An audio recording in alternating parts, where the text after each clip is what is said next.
भाई मैं मुजफ्फरनगर आया तो आरएलडी के लोग मिल गए रास्ते में, वे किसी और के स्वागत खातर खड़े थे। मैं सोचे मेरे खातर खड़े, फिर मैं देखा भाई फिर मैं सोचा भाई ये तो मेरा नहीं कर रहे स्वागत। तो कोई बात नहीं भाई, मीरापुर हम लोग जीत रहे हैं, इसमें कोई बात छिपी भी नहीं है। और हम लोग जीत रहे हैं इसीलिए तारीख बदली गई। आपने कभी नहीं सुना होगा कि नॉमिनेशन होने के बाद इतने दिन चुनाव चलने के बाद फिर तारीख बदली जा। ये तारीख इसलिए बदली गई कि मीरापुर वालों ने तय कर लिया कि भाई हमें एक नया आदमी है, हर जाति धर्म का प्रिय है, मेहनत करने वाला है, कोई छवि पे उसकी दाग नहीं है, वो आदमी को जनता इस बार प्यार दे रही जाहिद को।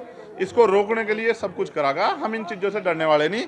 हमें 7 दिन मिले, हम 7 दिन और मेहनत करेंगे, रुखी सुखी खा के हमारे कार्यकर्ता दिन रात एक कर देंगे, लेकिन हम इस लोग विधानसभा को जीतेंगे, ऐसा हमें भरोसा है। क्या लग रहा है कि बटेंगे तो कटेंगे, पर क्या कहेंगे? और कहाँ बट रहे भाई, बट रहे। अच्छा सुनो, एक मिनट सुन लो, बांट का तो अब तक राज करा बांटने वालों ने, इब कहाँ बट रहे, इब तो हम इकट्ठे कर रहे लोगों को। ठीक है, सबको इकट्ठे करके साथ लेकर चलेंगे। ठीक है, आप ये बताओ, पत्रकारों पर लठ बज गया गाजियाबाद में, बजा नहीं बजा? बता ईमानदार तो बताओ भाई। और पत्रकार जेल भेज दिए। और मैं फतेहपुर गया था, वहां प्रिया मौर्य को जो है उसके साथ जुल्म हुआ, अब तक आरोपी गिरफ्तार नहीं हुए। और वहां सीएम कोरी को जो है उसके पैरों के नखून काट दिए, आरोपी गिरफ्तार नहीं हुए। और वहीं जो है पत्रकार थे एक दिलीप सैनी, उनको घर में घुस कर मार दिया। उनकी पत्नी ने जो बात मुझसे कही है ना भाई, मेरे दिल को लगी वो बात। मैं तो ये सोच रहा था भाई मेरी बात वहां तक नहीं जाती होगी। उसने बिटिया ने मुझसे कहा भैया आप ही दिला सको न्याय, मैं आपको देखती हूँ, मुझे न्याय दिलाओ, मेरे बच्चे हैं छोटे छोटे। मैं इस मंच से उस बहन को वचन दे रहा हूँ कि उसके सम्मान की भी और उसके बच्चों के अधिकारों की लड़ाई भी हम लोग लड़ेंगे। किसी पत्रकार भाई को भी अकेला नहीं छोड़ने के, किसी वकील भाई को भी छोड़ने, किसी किसान भाई को भी छोड़ने के, और मजदूर भाइयों को भी उनका मान सम्मान का वेतन, उनकी तरक्की के रास्ते खोलेंगे। सफाई कर्मचारी नियमित हो इसके लिए मैंने पत्र लिखा, पीआरडी के जवानों की वेतन वृद्धि के लिए, होमगार्ड के जवानों की वेतन वृद्धि के लिए, पुलिस के 8 घंटे की ड्यूटी के लिए, सप्ताह में 1 दिन की छुट्टी के लिए, आशा आंगनबाड़ी भोजन माता बहनों के वेतन वृद्धि के लिए मैंने पत्र लिखा, ग्राम चौकीदार ग्राम रोजगार से सबके लिए मैंने पत्र लिखा। अभी तो मैं पत्र इसलिए लिख रहा हूँ कि सरकार इस पर काम कर ले। अगर मेरे पे ताकत होती तो ये सबको तनख्वाह जो है ना इनकी 3 गुनी हो जाती जितनी मैं चाह रहा था, क्योंकि इनको भी बराबर वेतन मिलना चाहिए, समान काम समान वेतन। ठीक है भाई, चुनाव के बाद अगली बारी क्या है? 27, हम तो 27 में हमारी निगाह है भाई पूरी, हम नहीं छोड़ देंगे 27 को, हम तो तय करके बैठे हैं। अब हम हमारे लोग और हम किसी के भरोसे नहीं रहेंगे, हम अपनी ताकत बनाएंगे। जिस तरह से इन्होंने आशीर्वाद एक गरीबों ने मुझे पार्लियामेंट में भेजा, और पार्लियामेंट में अब सबसे ज्यादा डिबेट किसी की है तो वो चंद्रशेखर आजाद की, आप चेक करवा लेना। अच्छा, ठीक है, एक मिनट सुन लो। तो भाई ना हम हिंसा की बात करते ना हम किसी को बुरा कहते, हम तो ये कह रहे हैं सब मिलजुल के राजनीतिक ताकत बनाओ। अब तक हमारे लोग तो ठगे गए, अब नहीं ठगे जाने के भी लोग। अब चाहे कोई पैसे वाला आ जा, चाहे कोई डरा दे, डरने वाले भी नहीं है, ना हम डरते ना हम किसी के बकाये में आते। अब हमारे लोग ताकत बनाने की तरफ बढ़ रहे हैं, क्योंकि अब उनको चंद्रशेखर के हाथ मजबूत करने हैं। अब बताओ क्या कह रहे थे? बताओ भाई। आपने कहा था उपचुनाव आपकी जान का सवाल है। हाँ देखो क्यों आज हमारे लोगों पे जुल्म हो रहा है। आज हमारी पढ़ी लिखी बेटियां घर में घूम रही हैं, आज हमारे पढ़े लिखे भाई बेरोजगार घूम रहे हैं। अगर देखो कितने किसान सुसाइड कर रहे हैं, कितने जो है नौजवान सुसाइड कर रहे हैं, ये हमारे जान माल का सवाल है। अगर हम पे ताकत नहीं बढ़ने की तो हम अपने भाइयों को रोजगार कहाँ से देंगे, अपनी बहनों को रोजगार कहाँ से देंगे? तो ये तो हमारे लिए जान माल का प्रश्न है, हमारे लिए कोई व्यापार नहीं है कि किसी को लड़ा दो कुछ भी कर लो। हम तो सब इकट्ठे इसलिए हुए हैं कि बाबा साहब अम्बेडकर ने कहा political power is the master की, अपनी समस्या का हल करना है तो राजनीतिक ताकत बनाओ। तो हम तो अपनी ताकत बना रहे हैं। हमारे तो सदगुरु रविदास जी महाराज इस बात कह गए, रविदास मानु सुखी बसन सुख रह दो ठाओ, एक सु स्वराज माई दूसरा मरगट गाँव, कि अगर सुख शांति का जीवन जीना 2 ही रास्ते हैं। पहला स्वराज माई अपना राज लाओ, अन्य मरने के बाद मिलेगा शमशान घाट कब्रिस्तान में। तो जीते जी राज लाने के लिए हम लोग बढ़ रहे हैं कि सदगुरु रविदास जी महाराज का बेगमपुरा राज का सपना पूरा हो। ये नु बताओ राज का अधिकार गरीबों का है या नहीं? बताओ, पहले तो अमीर राज करते थे राजा महाराज, अब गरीबों का नंबर तो आया, तो अभी तो गरीबों की आंख खुली, अब उनका राज आओगा। आप मेरी बात को बीजेपी के नेता प्रत्येक सभा में जय श्री राम के नारे से स्टार्टिंग करते थे। आज बेलडा में जयंती जी का कार्यक्रम था, जय श्री राम का नारा किसी भी तरह से नहीं गूंजा गया है। अब ये तो भाई वो ही जानते होंगे, उनके तो राम भी चुनावी हैं बेचारों के, और उनके एक और प्रत्याशी कुंदर के, उनको भी देख लियो। वे तो जहां उनके नेता तमाम जो है हजरत पैगंबर साहब को बुरा भला कह रहे हैं, वहां उनके नेता वहां हजरत साहब की भी जयकारा लगा रहे हैं। आप समझो मेरी बात, वोट लेनी है उन्हें, आपने कहा है कि उन्हें वोट लेनी है और हमें लोगों के दिल जोड़ने हैं। हम वोट के लिए नहीं काम करें, हम तो लोगों को जोड़ के उनकी ताकत बनाने के लिए काम करें। आओ भाई आप भी आओ। बुलडोजर पर कहा है कि बुलडोजर का हिसाब होगा। बुलडोजर वहीं भेज देंगे जहाँ से आया बुलडोजर, आप चिंता मत करो, हम वहां लग रहे ताकत में, पे भी कर रहा हूँ। ठीक है बुलडोजर अच्छा बताओ, न्यायपालिका की जरूरत है नहीं है क्या? आपको ही बताओ जो बुलडोजर पर आप भरोसा कर रहे हो, बुलडोजर अच्छा क्या? आप बताओ। जिस दिन किसी पत्रकार घर पे चलेगा उस दिन एहसास होगा बुलडोजर क्या है, क्योंकि घर बनाने में बहुत जोर पड़ता है भाई। ठीक है, मगर मैं पत्रकारों पर आंच नहीं आने देने का, इस बात का भरोसा दिला रहा हूँ। ठीक है चलो भाई, चलो ठीक है भाई, ठीक है जी, धन्यवाद। वकील हूँ।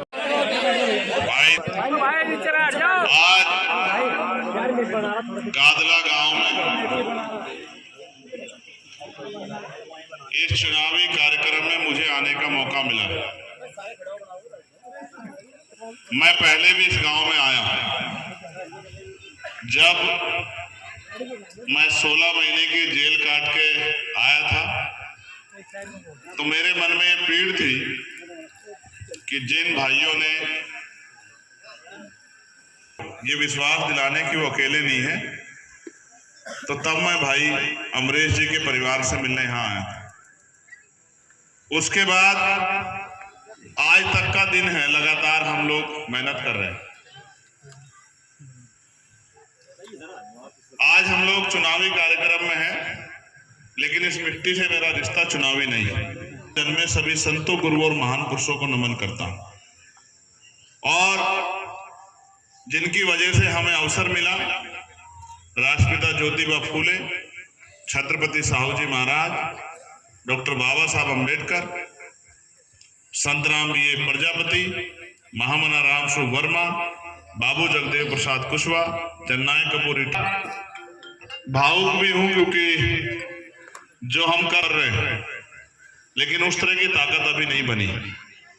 मैं तो आप सबका धन्यवाद देता हूं कि आपने एक एक पैसा जोड़ के मुझे चुनाव लड़ाया, अपनी मेहनत का एक एक पैसा, धन्ना सेठों का, बड़े बड़े पैसे वालों का मुकाबला करके आपके आशीर्वाद से उनको हराया।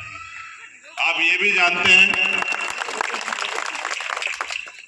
कि हम जिनको आज भी इंसान नहीं माना जा रहा है, जिनके साथ जुल्म हो रहा है, जो रोटी कपड़ा मकान के भी मोहताज है, और ये घर इस बात की गवाही दे रहे हैं। आप अपनी गर्दन उधर करके देखो, आपको पता लगेगा। जहां अमीरों के जानवर भी नहीं रहते, उस ऐसी जगहों पे गरीबों को अपना जीवन जो है यापन करना पड़ रहा है। एक माँ मिली थी अभी थोड़ी दूर पीछे, यहाँ शायद होगी, उसके पैरों में चप्पल नहीं थे, हाथ में फूल थे। जहां वो खड़ी हुई थी वहां खूब कीचड़ था। देख के तो बड़ी तकलीफ होती है कि क्या कर दूं, लेकिन अभी मेरे हाथ में वो ताकत नहीं। लेकिन मैं समझता हूं जिस उम्मीद से हम लोग काम करें, जिस उम्मीद, रविंद्र भाटी जी का सबका बहुत बहुत धन्यवाद करता हूं, क्योंकि उन्होंने हमेशा मेरी बात पर पहरा देके मुझे ताकत देने का काम किया है। आज हमारे बीच में ये जो कार्यक्रम है, ये कुछ दलों के लिए सिर्फ ये चुनावी कार्यक्रम है कि हालात बदलने के लिए लड़ना पड़ेगा। बिना लड़े कुछ मिलता नहीं है, मांगने से भीख मिलती है, अधिकार छीनने पड़ते हैं। और बाबा साहब अम्बेडकर अपने 4-4 बच्चों की कुर्बानी से हमें सबसे बड़ा हथियार देके, वो है हमारी वोट। ये वोट जब तक हमारे पास है तब तक बड़े बड़े कुर्ते वाले, बड़े बड़े महलों वाले, बड़े बड़े गाड़ियों वाले, बड़े बड़े धन्ना सेठ चुनाव के बीच हमारी बस्तियों में आके हमारे पैर पकड़ के और हमसे आशीर्वाद लेते रहेंगे। हमें दादी, हमारी घर की महिलाओं को दादी, चाची, ताई, पता नहीं क्या क्या भाई, गरीबों की बस्तियों में दिखाएंगे। क्योंकि सत्ता में बैठे लोग तो क्या कर रहे हैं, जो सबके साथ सबके विकास की बात करते हैं। उन्होंने 27,000 स्कूल बंद करने का अभी नोटिफिकेशन जारी किया कि हम 27,000 स्कूल बंद करेंगे। आप ईमानदारी से बताओ, सरकारी स्कूल में किसका बच्चा जाता है? गरीब का, किसी अमीर का तो नहीं जाता। बाबा साहब ने क्या कहा हमें, बाबा साहब ने हमें पहला नारा ही क्या दिया, शिक्षित बनो। जब हमारा बच्चा पढ़ेगा ही नहीं तो 400 रुपए की मजदूरी करके क्या अपना घर बना पाएगा 10 साल में, 20 साल में? क्या एक 4 रुपए गाड़ी ले पाएगा? मैं बुनियादी बात कर रहा हूँ। वो ये चाहते हैं कि हम गुलाम बन के इस देश में जिए, और हम ये चाहते हैं कि हम गुलामी की बेड़ियां काट के इज्जत की जिंदगी अपने लोगों को दे, हर आदमी को दे, ये उनका अधिकार बैठता है। हम सब के लिए लड़ते हैं, किसानों के लिए लड़ते हैं, महिला बहनों के लिए लड़ते हैं, पहलवानों के लिए लड़ते हैं, नौजवानों के लिए लड़ते हैं, हर आदमी के लिए लड़ते हैं जिस पर जुल्म होता है। और तब तक लड़ते रहेंगे जब तक हमारे शरीर में लहू का आखिरी कतरा, क्योंकि हमारे गुरु और संतों महापुरुषों ने हमें सिखाया है। और हम अपनी ड्यूटी को कर रहे हैं। आज मेरे संज्ञान में एक बात आई थी, भाई अमरेश जी की प्रतिमा लगी है, प्रतिमा कहीं लगे तो उसका सम्मान होना चाहिए, उस पर एक छतरी लगनी है। मैं ये मेरी हैसियत इतनी नहीं है, लेकिन मेरी तनख्वाह है, मैं अपनी तनख्वाह से छतरी को लगाऊंगा। इस बात का मैं आप लोगों से वादा, अपनी तनख्वाह से, किसी का नहीं, कोई आज कोई जिंदाबाद नहीं, ये मेरा काम है। मैं तो जो करना चाहता हूँ शहीदों के लिए जिन्होंने संघर्ष किया वो मैं करके दिखाऊंगा। आज मेरी हैसियत नहीं है वो, लेकिन जैसे जैसे आप लोग मुझे ताकत दोगे इस लड़ाई को लड़ने की, फिर मैं आपको दिखाऊंगा कि मैं क्या कर सकता हूँ। अभी मदरसों को बंद करने की बात हो रही है, ये भी स्कूल है, ये भी, इनको भी स्कूल से अलग मत समझो, ये भी स्कूल है। अब सुप्रीम कोर्ट ने कल उसका ऑर्डर दिया कि भाई ये गलत कर रहे हो, आप ये मत करो। इन सरकारों का बस चले तो ये हमसे रोटी खाने की वो छीन ले। अब ये जो है बस स्टैंड जो इनको प्राइवेट कर रहे हैं, उनको निजी हाथों में दे रहे, क्या होगा? बस का किराया हो जाएगा, जहां आज 10 रुपए वो हो जाएगा 40 रुपए, गरीब नहीं कर सफर कर पाएगा। रेलवे ने निजी हाथों में दे दी। जब ये रेलवे, बस, तमाम चीजें, पोर्ट, एयरपोर्ट निजी हाथों में चले जाएंगे तो ये किसी हालात में ना रहे। हम तो 1-2 पॉलिसी पे काम कर रहे हैं, सबसे जरूरी एजुकेशन इतनी सस्ती करेंगे, इतनी आसान करेंगे कि मजदूर का बेटा भी, गरीब का बेटा भी बढ़िया से बढ़िया पढ़ाई बिल्कुल बहुत कम पैसे में ले सके, कि उसके पापा को जो है अपना मकान गिरवी ना रखने पड़े, अपनी जमीन गिरवी ना रखनी पड़े, किसी से कर्ज ना लेना पड़े, बेटा बेटी को पढ़ाने के लिए पूरी जिम्मेदारी से उसको अवसर मिले। और हेल्थ सिस्टम इतना अच्छा करेंगे कि गरीब का इलाज भी बहुत कम पैसों में, बड़ी से बड़ी बीमारियों का इलाज भी 100-200 रुपए में हो जाए, कि उसकी जेब से कुछ लगे भी ना और उसकी जान बच जाए। हम तो देख रहे हैं कि क्या होना चाहिए, लेकिन मैं आपको विश्वास दिला कहता हूं, आज कई कार्यक्रम लगे हुए हैं। ये जितनी देर मैं बोल रहा हूँ इतनी देर में तो मैं शुरू भी नहीं होती, इतनी देर तो मैं नाम ही लेता रहता हूँ। हमारे मनीष भाई बैठे हैं, मोनिश भाई बैठे हैं, कामरान भाई बैठे हैं, सतीश भाई बैठे हैं, दिनेश भाई बैठे हैं, पिता क्रम है। लेकिन मैं आपको एक बात कह सकता हूँ, एक मौका आप हमें दो इस क्षेत्र की सेवा, तो कोई बुरा नहीं, मैं नहीं कह रहा हूँ बाकी प्रत्याशी बुरे, आरएलडी का प्रत्याशी बुरा नहीं, मैं उसको बुरा नहीं कहता, क्योंकि हमारे गुरुओं ने नहीं सिखाया। गठबंधन का प्रत्याशी वो भी बुरा नहीं है, लेकिन वो आपके लिए कितने अच्छे हैं आप तोल के देख लो, क्योंकि आपने उनको। आदिवासी की मजबूत आवाज आजाद समाज पार्टी के राष्ट्रीय अध्यक्ष एडवोकेट चंद्रशेखर आजाद जी को अपना आदर्श और नेता मानते हुए, और 2 लाइन उनके लिए कहते हुए बात शुरू करता हूँ। सुना है समुद्र को बड़ा गुमान आया है, और हमारी किश्ती उधर बेच लो जिधर तूफान आया है, जिधर तूफान आया है। देश का जो विशेष वर्ग है वो एडवोकेट चंद्रशेखर आजाद जी को दलित नेता कहते हैं, लेकिन एडवोकेट चंद्रशेखर आजाद जी को सर समाज का नेता मानती है, क्योंकि उन्होंने पूरे पिछले 10 वर्षों में जो लड़ाइयां देश के कोने कोने में जाकर लड़ी है, वो दलित, वंचित, शोषित। लगता हूँ कि इतने मसरूफियत में मीरापुर विधानसभा के लिए वक्त निकाला। बुजुर्गों और दोस्तों, मेरा ये कहना खाली जाहिद हुसैन नहीं है, आप सब प्रत्याशी। बुजुर्गों और दोस्तों, आपने सबसे पहले अलग अलग दल के बाद अपने भाई, अपने बेटे को अपने आशीर्वाद, जिस तरीके से आप लोगों का रहता है उसी तरीके से आपका भाई, आपका बेटा भी रहता है, और मैं आपको यथार्थ विजय बनाएं, इसके लिए बहुत बहुत धन्यवाद। मैं आगे का समय अपने राष्ट्रीय अध्यक्ष जी के लिए छोड़ता हूँ, क्योंकि समय की कमी है। जय भीम, आदाब।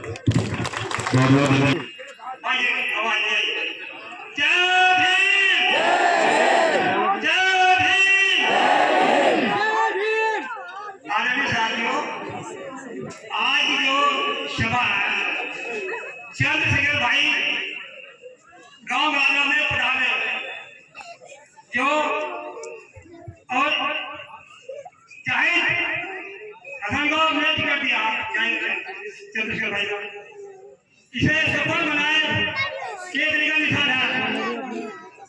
और 20 तारीख आने वाली 20 तारीख को बहुत देर सफल करने का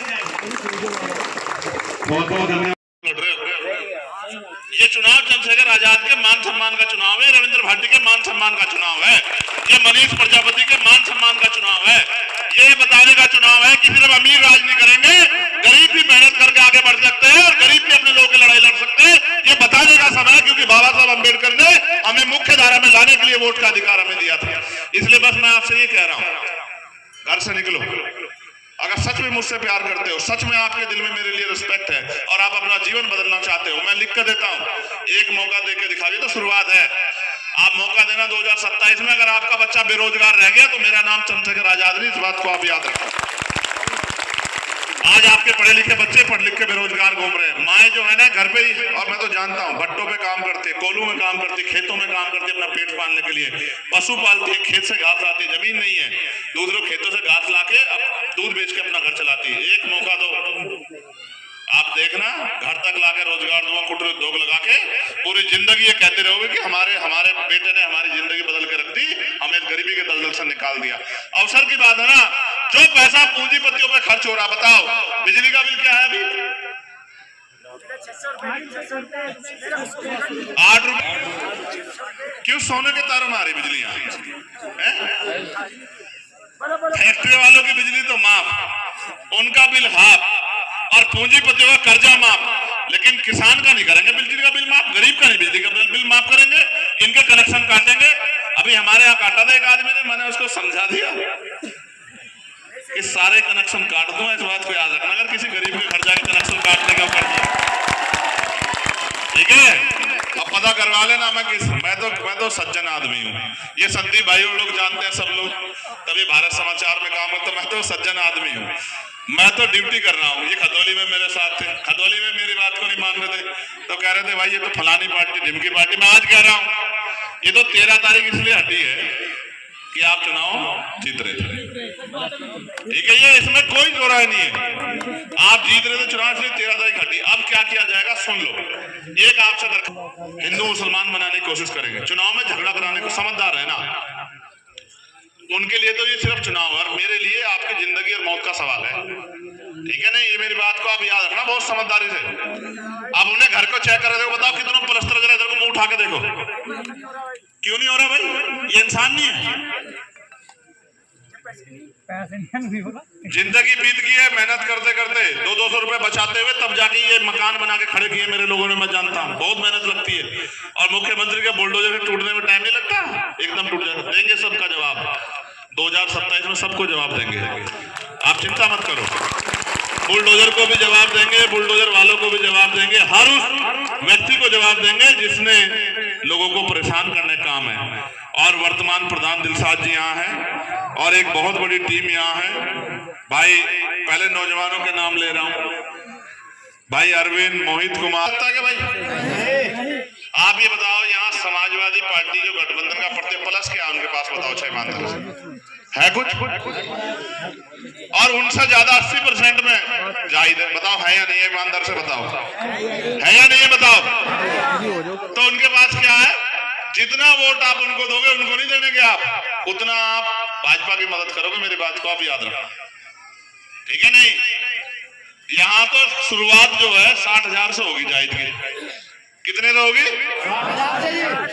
और जहां जहां एक नीले झंडे लेके खड़े, ये तो लट गाड़ देंगे, मेरी बात को आप याद रखना, आपका आदमी पीछे हट सके, ये नहीं हट देंगे, मेरी बात को आप याद रखना। नगीना में खड़े, नगीना वाले उधर जो काम कर रहे हैं, मैंने इन्हें इस बारे में बुलाया कि मेहनत कर लो। नगीना में इधर तो थोड़ी चूक हो गई थी कि 1 लाख वोट इधर उधर हो गया था, बाकी इधर दूसरे वाला तो 13,000 पे काट जाता, लटकी में इसकी आदत नहीं देने किसी को, बस बाकी सारा चंद्रशेखर आजाद का। इसलिए कह रहा हूं, मेरी बात को आप याद रखना, आप अपने समाज से हाथ जोड़कर रखना, जिस समाज में हम पैदा हुआ, अगर 900 वोट गिरेंगे नहीं तो 900 के 900 आजाद समाज पार्टी गिरेंगे, मेरी बात को आप याद रखना। इन्होंने सबको मौका देकर देख लिया, इनके जीवन नहीं बदले। चुनाव में लोग आते हैं, जीतते हैं अपने घर, मैं अपने लिए जीता तो इस बार मिनिस्टर बनकर वहां बैठता दिल्ली में, आप समझते हैं? ये 4 गोली नहीं खाता मैं, मेरी जान के पीछे इस बार पड़े, इनको पता है कि ये आदमी जिस दिन मजबूत हो गया उस दिन से ये नफरत की, सांप्रदायिकता की राजनीति खत्म हो जाएगी, सिर्फ इसलिए। और मेरी एक बात और याद रखो, जिस दिन से खिलाफत मूवमेंट के कार्यक्रम में मुझे बुलाया गया था ना चीफ गेस्ट, वो देश का सबसे बड़ा कार्यक्रम होता है भाई, मुझे भी नहीं पता था, मुंबई में पूरे देश के लोग रहते हैं वहां। जब मुझे बुलाया गया ना, उसमें मुख्य अतिथि बुला गया, मैं सोच रहा भाई क्यों बुलाया, जब मैं वहां गया तो मुझे पता लगा उन्होंने मुझे क्यों बुलाया। उस दिन से ही मेरे खिलाफ साजिश स्टार्ट होगी कि इस आदमी को किस तरह रोक लो, रुकने का नहीं, ना रुकूंगा, ना बिकूंगा, ना झुकूंगा, बाटा पार करूंगा इस बार दिल्ली तक, मेरी बात को याद रखना, किसी 50 सेठ के औलाद नहीं, प्राइमरी स्कूल के मास्टर का बेटा और इस पश्चिम का हूँ। हम अगर एहसान किसी का लेते हैं तो जड़ शुद्धा तारते हैं, ठीक है। अगर कोई हमारे लिए 1 कदम चलता तो 100 कदम चलता है, मेरी बात को याद रखना। हम किसान लोग हैं, हम तो बीज देख कर बता देते हैं कि फसल कितनी जोर की होगी। मैं आपको आज कह रहा हूँ, सबको साथ लेकर चलेंगे और आपकी भी जिम्मेदारी है। अब सब क्या, चोटी के वकील साहब खड़े पीछे, एडी चोटी के जोड़ लगा लें, घबराने की जरूरत नहीं है। समझ गए, नहीं समझ गए भाई? बताओ, जायद की मदद करोगे नहीं करोगे? ईमानदार से बताओ। अपने आप निकल के लोगों से अपील करोगे नहीं करोगे? बताओ। इतने लोग जोड़ने खातर नहीं, 1 लाख रुपए खर्च करने पड़ेंगे उन्हें। जिम जाकर बैठे हैं उनके यहाँ इतने लोग आके। मेरी बात को याद रखियो भाई, आवे क्या? बताओ ईमानदारी से। और अगर एक आवाज लगा दी, याद है नहीं आपके मोरना में, एक आवाज लगा दी नहीं तो ये अपने से 20 गुना लोग लेके मेरी एक आवाज पर दिल्ली पहुंच जाएंगे। आप इन्हें जानते नहीं हो, मैंने जानता हूं, ठीक है। ये गरीब लोग हैं, ये तो लकीर के फकीर हैं, इनके साथ तो धोखा हुआ आज तक। फौज काटते खड़ा संजय, इनकी गेल तो धोखा है। हम खड़े, हम बता रहे, बबलू चौधरी हमारे अध्यक्ष यहाँ खड़े, हम जब तक इनके जीवन नहीं बदले, जब तक हम पीछे नहीं हटने, चाहे कुछ भी हो जाए। और मौत आज आ जा, डरते नहीं हम किसी से भी नहीं डरते। और इस गुंडागर्दी का इलाज बताओ, बताओ भाई, इस गुंडागर्दी की भाजपा का इलाज कर सकते नहीं, हमारा इलाज कोई कर सका क्या? बताओ।